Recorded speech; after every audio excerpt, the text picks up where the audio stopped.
तो स्वागत है आपका इस बुलेटिन में। मैं आपके साथ एहसन फातिमा। इस बीच लखनऊ से खबर मिल रही है, उसका रुख कर लेते हैं। दरअसल कोरोना को लेकर सीएम योगी ने बैठक की है। टीम 11 की बैठक में सीएम ने अफसरों को निर्देश दिया है। सीएचसी में न्यूनतम 10-10 ऑक्सीजन कंस्ट्रक्टर की उपलब्धता हो, सभी निजी और सरकारी लैब में टेस्टिंग की क्षमता दोगुनी हो। हमें सभी परिस्थितियों के लिए तैयार रहना होगा, सीएम योगी आदित्यनाथ ने कहा है। साथ ही साथ कोविड डेडिकेटेड बेड्स की वर्तमान क्षमता को दोगुना किया जाए।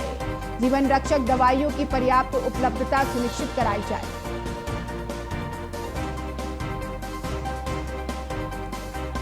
तो अहम बैठक में ये निर्देश दिए गए हैं।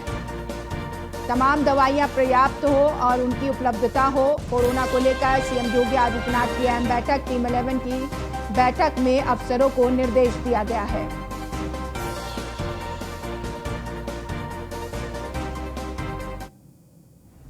तो कोरोना पर सीएम के निर्देश, सीएचसी के ऑक्सीजन की उपलब्धता सुनिश्चित कराएं। सीएम योगी आदित्यनाथ ने कहा, साथ ही साथ सभी निजी और सरकारी लैब में टेस्टिंग 2 गुना तेजी से हो। कोविड डेडिकेटेड बेड्स की क्षमता को 2 गुना किया जाए, ये निर्देश दिया गया है। इसके लिए सचिव स्तर के एक अधिकारी को जिम्मेदारी दी जाए। कोविड अस्पताल के रूप में नए निजी अस्पताल को भी जोड़ें। जीवन रक्षक दवाइयों की पर्याप्त उपलब्धता सुनिश्चित कराई जाए। आईसीसीसी सहित सभी हेल्पलाइन को प्रभावित बनाए जाएं। एम्बुलेंस का रिस्पांस टाइम न्यूनतम रहे, इस पर विशेष जोर दिया जाए। हर जरूरतमंद को समय से पर्याप्त ऑक्सीजन उपलब्ध कराए जाए, ये निर्देश दिया गया है। होम आइसोलेशन में इलाजरत मरीजों का पूरा ध्यान रखा जाए।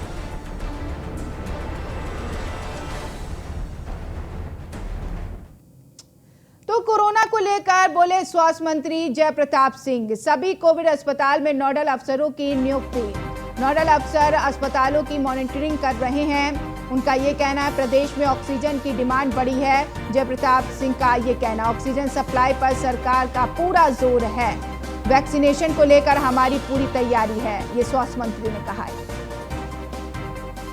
देखने के लिए और एक नोडल अधिकारियों का जो हॉस्पिटल देखेगा, कौन से हॉस्पिटल उसमें कर रहा है, कौन सा हॉस्पिटल नहीं ले रहा है, ये सारी चीज़ मिला के एक पुख्ता एक इंतज़ाम हर जनपद में हम लोग ने तय कर दिया है, जिसके वजह से इसका और रेगुलर मीटिंग इसका वीसी के द्वारा, मुख्यमंत्री के द्वारा डायरेक्ट लिया जाता है। उसको हम लोग उसको ठीक कर रहे हैं। ऑक्सीजन की आपूर्ति या ऑक्सीजन का जो इस्तेमाल है, ये कम से कम 30-35% बढ़ चुका है इस बार के कोविड के जो दूसरी लहर में हम लोग देख रहे हैं। इसलिए कि हर आदमी को लग रहा है कि उसमें कई मेडिकल फैक्टर्स भी हैं कि कभी कभी लोगों का शुरुआत में प्रारंभिक उसमें नेगेटिव आता है, एक हफ्ते के बाद उनके लंग्स इफेक्ट हो जाता है, उसके बाद लोग अपना टेस्ट करा के जब तक आते हैं ऑक्सीजन की रिक्वायरमेंट होती है वो मिलता नहीं है। तो ऑक्सीजन की रिक्वायरमेंट एकाएक ये पूरे देश में लगभग 30 से 35% बढ़ चुका है। जो सिस्टम हमने अपनाया है हर डिस्ट्रिक्ट हॉस्पिटल पर सीएचसी पीएचसी जो गवर्नमेंट के, और नीचे अब तो हमारा वहाँ पर हेल्थ और वेलनेस सेंटर तक भी हमारा पहुँच गया है। तो वैक्सीनेशन हमारा 6000 से लेके 8000 तक हमारे सेशंस होते हैं, 100 के सेशन होते हैं। ये हमारा ऑलरेडी सेट है, ये चल भी रहा है 45 प्लस का और रेगुलर चल रहा है। तो उसमें कोई कमी नहीं आएगा। जब वो 18 वाला जो आ जाएगा तो उसी 18 को हम उसमें जोड़ देंगे, उसके सेशन कुछ अलग कर देंगे। 45 वाला अपना चलते रहेगा, क्योंकि लगभग 45 प्लस का ज़्यादा हमारा फर्स्ट डोज लग चुका है, सेकेंड डोज का। उधर यूपी में ऑक्सीजन सप्लाई के लिए युद्ध स्तर पर जुटी योगी सरकार। मुख्यमंत्री कार्यालय में रातों रात बनाया गया oxygen control room. ACS Avnish Awasthi कर रहे हैं ऑक्सीजन कंट्रोल रूम की मॉनिटरिंग। ऑक्सीजन सप्लाई पर चेक रखने और मॉनिटरिंग करने की व्यवस्था सीएम योगी के निर्देश पर गृह विभाग में ऑक्सीजन कंट्रोल रूम बना है। गृह विभाग के कंट्रोल रूम में रियल टाइम ट्रैकिंग की सुविधा मौजूद है। यूपी में अब तक रिकॉर्ड ऑक्सीजन सप्लाई, तो वहीं कल यूपी में 321 टन की कल रिकॉर्ड सप्लाई हुई है। अब तक एक दिन में सभी राज्यों के मुकाबले सबसे बड़ी सप्लाई यूपी में अब तक लगभग 600 मीट्रिक टन की ऑक्सीजन सप्लाई हो चुकी है। प्रदेश में ऑक्सीजन सप्लाई के लिए 84 टैंकर काम में लगे हैं और ऐसे में ऑक्सीजन सप्लाई को और बढ़ाने के लिए ऑक्सीजन एक्सप्रेस ट्रेन का भी प्रयोग, एयरफोर्स का भी सहारा खाली टैंकरों को भेजने के लिए लिया जा रहा है।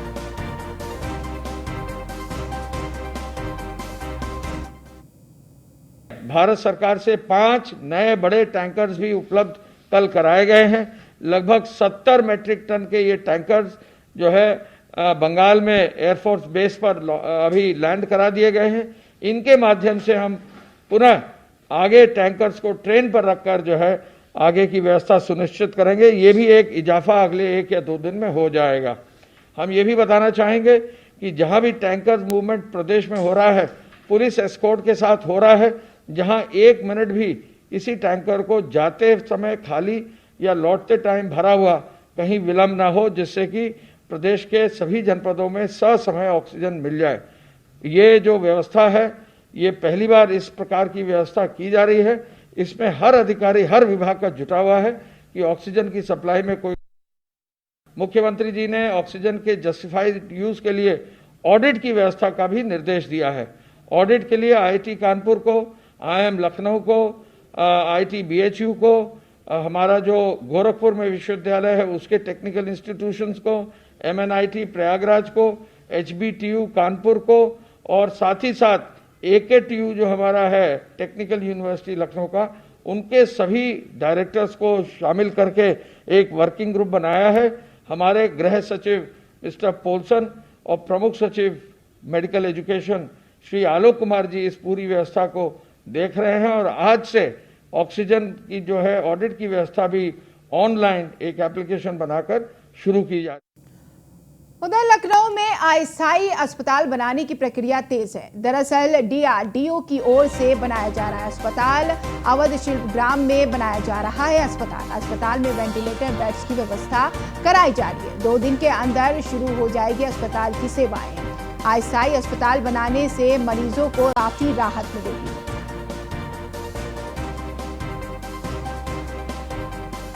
तो 2 दिन के अंदर शुरू हो सकती है अस्पताल की सेवाएं। अस्थायी अस्पताल बनाने से मरीजों को काफी राहत मिल सकेगी। लखनऊ में अस्थायी अस्पताल बनाने की प्रक्रिया तेज हो गई है। ये एक्सक्लूसिव तस्वीरें किस तरीके से तैयारियां चल रही हैं। तमाम तैयारियां मुकम्मल कर दी गई हैं। कुछ ही दिनों में इसकी सेवाएं भी शुरू हो जाएगी।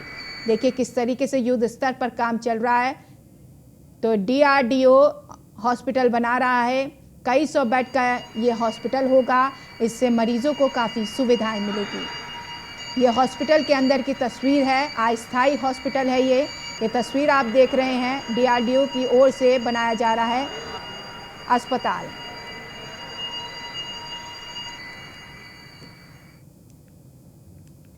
तो देश भर में आज से वैक्सीनेशन के तीसरे चरण के लिए शाम 4 बजे से रजिस्ट्रेशन शुरू हो गया है। इस कड़ी में न्यूज़1 इंडिया आपसे अपील करता है कि अगर आप 18 साल से 45 साल की उम्र की सीमा में है तो ज़रूर रजिस्ट्रेशन कराएं और वैक्सीन लगवाएं। आइए आपको बताते हैं कि किस तरह से आप वैक्सीनेशन के लिए रजिस्ट्रेशन कर सकते हैं। नमस्कार, मैं हूं विद्यासागर। स्वागत है आप सभी का न्यूज़1 इंडिया में। और आज हम आपको बताने जा रहे हैं वैक्सीनेशन को लेकर जो रजिस्ट्रेशन कराना है उसकी प्रक्रिया।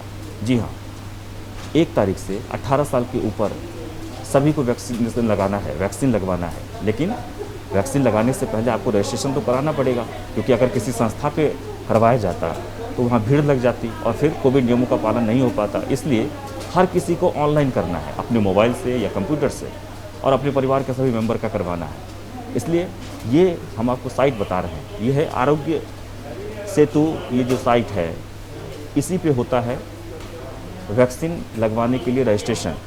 आपको यहाँ पे क्लिक करना है। देखिए लिखा हुआ है रजिस्टर्ड। यहाँ पे आप क्लिक जब करेंगे तो ये आया है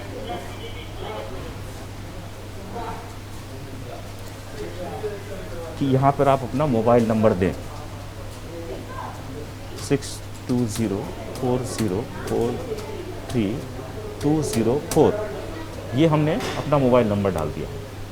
फिर आपको क्या करना है, गेट OTP, यहाँ पे आपको क्लिक करना है। जब आप क्लिक करेंगे तो ये जो 176 175 ये जो घट रहा है, ये जब 0 पे आ जाएगा तो आपके पास एक OTP आएगा, क्योंकि सर्वर डाउन है, दिक्कत हो रही है। जब वो OTP आएगा तो आप यहाँ पर OTP डालेंगे और फिर सेंड करेंगे।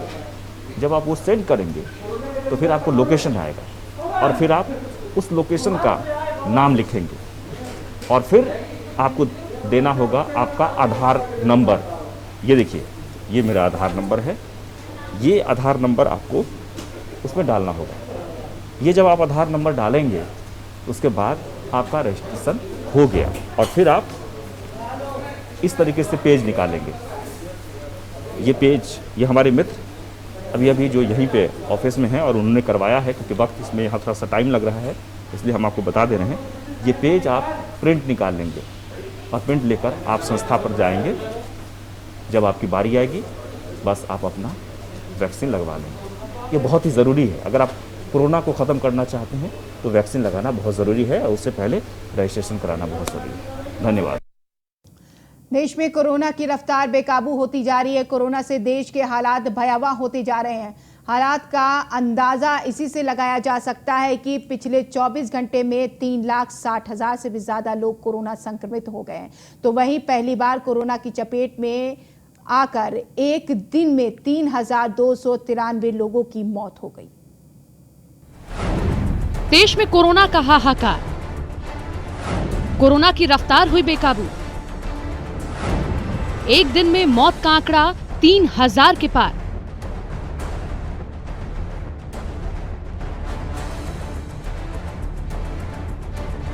देश में कोरोना ने तांडव मचा दिया है। लाख कोशिशों के बावजूद कोरोना की बेकाबू रफ्तार काबू में नहीं आ रही है। दिल्ली, महाराष्ट्र, यूपी समेत देश के ज्यादातर सूबों में कोरोना कोहराम मचा रहा है। कोरोना से खतरनाक होते हालात के बीच अस्पतालों में ऑक्सीजन से लेकर दवाइयों तक की किल्लत हो गई है। कई अस्पतालों ने तो तीमारदारों के लिए नोटिस तक चिपका दिया है कि वो मरीजों के लिए ऑक्सीजन का इंतजाम खुद करें या मरीजों को दूसरे अस्पताल में शिफ्ट करा दें। कोरोना के संकट काल में सरकार ऑक्सीजन से लेकर दवाइयों की किल्लत को दूर करने की लगातार कोशिशें कर रही है, लेकिन अभी भी हालात जस के तस बने हुए हैं।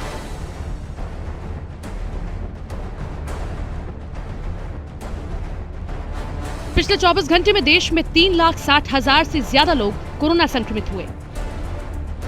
वहीं अब तक 1,80,00,000 के करीब लोग कोरोना से बीमार हो चुके हैं। पिछले 24 घंटे में कोरोना की चपेट में आकर 3,293 लोगों की जान गई। देश में अब तक कोरोना की वजह से 2 लाख से ज्यादा लोगों की जान जा चुकी है। तो वहीं कोरोना के एक्टिव मरीजों की संख्या 29,79,000 के करीब पहुंच गई है। अच्छी बात यह है कि पिछले 24 घंटे में 2,61,000 लोग कोरोना को हराकर अपने घर जा चुके हैं। वहीं एक्टिव केस की संख्या 29,89,000 बनी हुई है। 24 घंटे में 2,61,000 लोगों ने कोरोना को हराया है।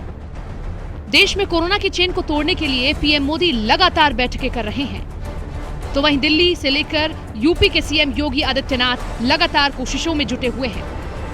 यूपी के सीएम तो कोरोना पॉजिटिव होने के बावजूद भी होम आइसोलेशन से अधिकारी को कोरोना मरीजों की हर संभव मदद करने का निर्देश दे रहे हैं, लेकिन बावजूद इसके हालात अभी भी काबू में नहीं आ रहे हैं।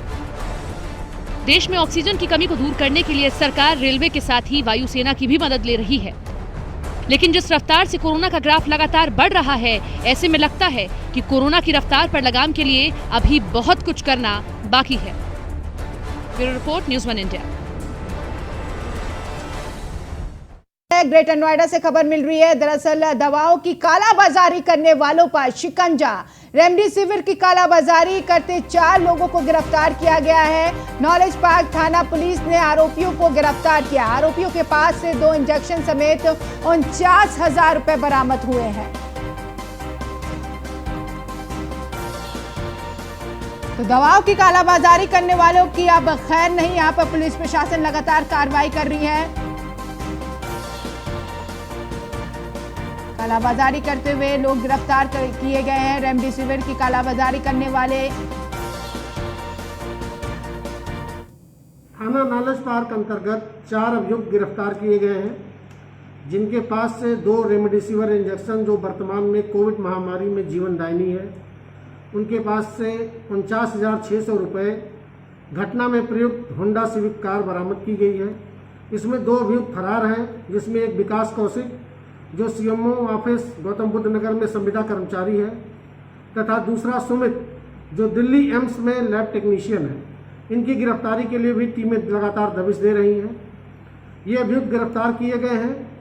इन अभियुक्तों के विरुद्ध गैंगस्टर और एनएसए के तहत भी कार्रवाई की जाएगी। थाना नाला तो संभल में बढ़ते कोरोना संक्रमण को ध्यान में रखते हुए स्वास्थ्य विभाग ने कमर कस ली है। जिले के L2 कोविड अस्पताल में सुविधाओं और ऑक्सीजन की आपूर्ति को लेकर क्या स्थिति है, इसका जायजा लिया हमारे संवाददाता मुजम्मिल दानिश ने। देखिए।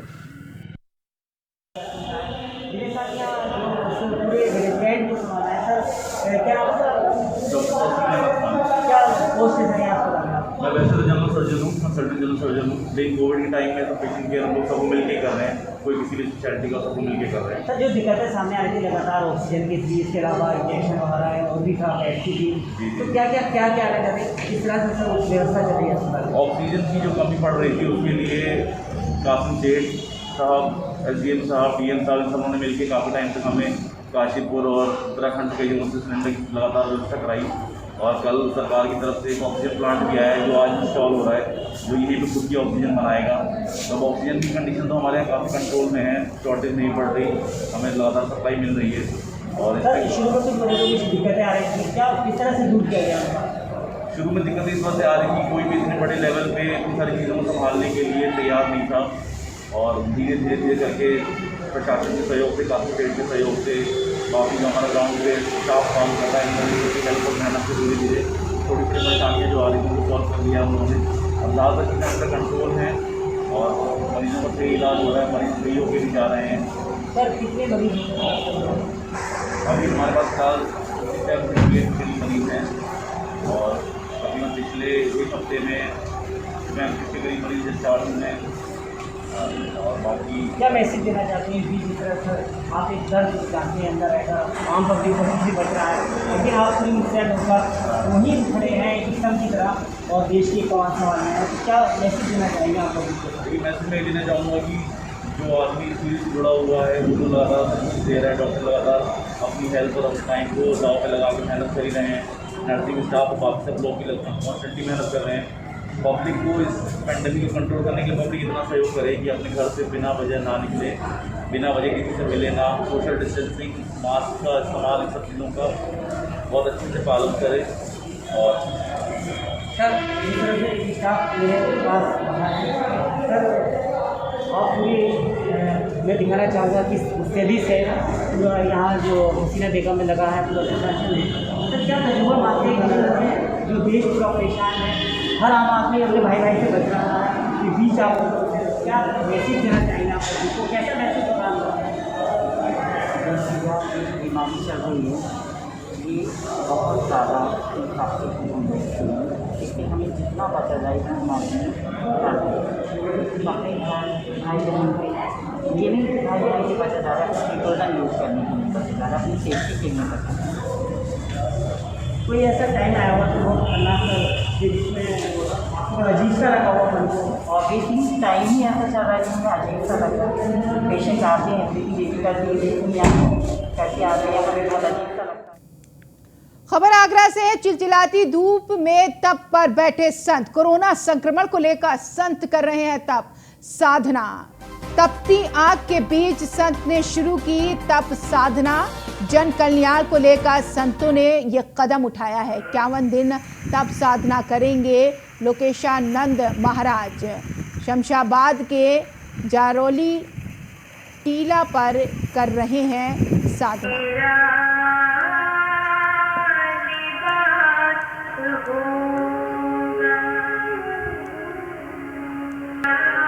तो चिलचिलाती धूप में तप पर बैठे संत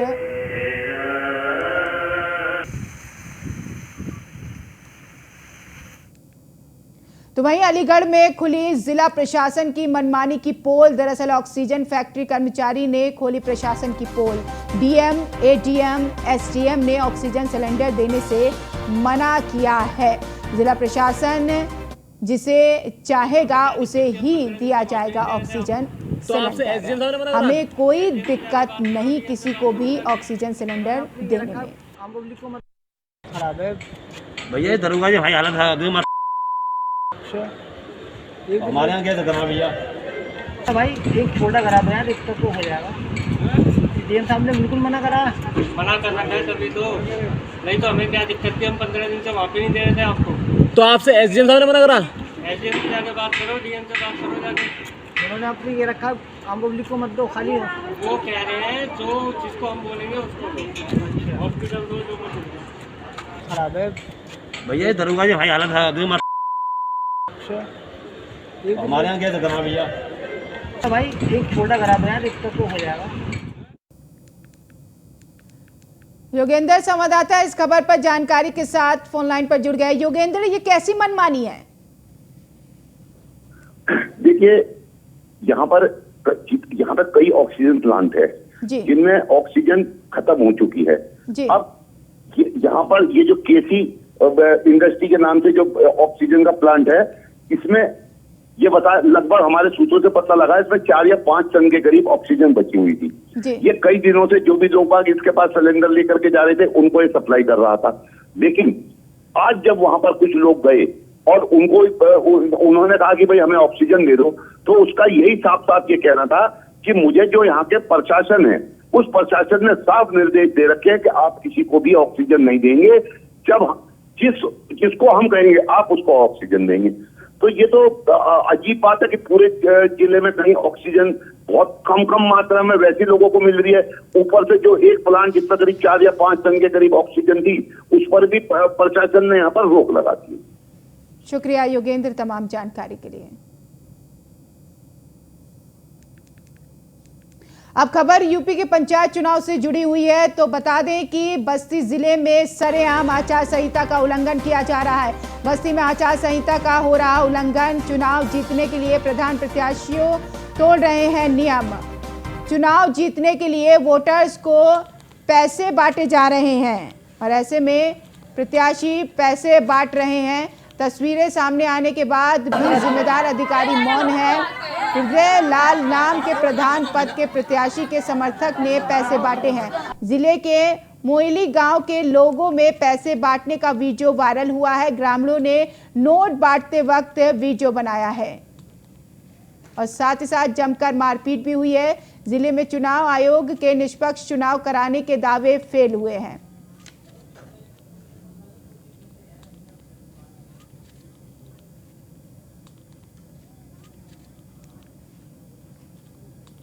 तो चुनाव तस्वीर सामने आने के बाद जिम्मेदार अधिकारी मौन हैं। बस्ती में आचार संहिता का उल्लंघन देखा गया है।